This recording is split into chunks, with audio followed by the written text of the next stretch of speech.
Hi friends, welcome back to our channel. ఈరోజు ఈ వీడియోలో వచ్చేసి సింపుల్ ముగ్గుని వేస్తున్నామండి. ఈ ముగ్గు వచ్చేసి చాలా సింపుల్గా ఉంటుంది.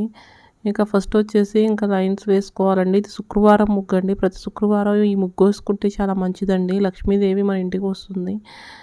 ఇంకా ముగ్గు అనేది ఇంటి ముందు ఇంటి లోపల అందంగా అలంకరించు ప్రాచీన కాలం నుండి వస్తున్న భారతీయ సాంప్రదాయం. ఇక ఈ ముగ్గు వచ్చేసి చాలా సింపుల్గా ఉంటుంది. ముగ్గు కంప్లీట్ అయిపోయాక చుట్టూ సైడ్ డిజైన్స్ వేసుకోవాలండి. ఈ వీడియో కనుక మీకు నచ్చినట్లయితే వీడియోని లైక్ చేయండి, ఛానల్ని సబ్స్క్రైబ్ చేసుకోండి. Thank you for watching.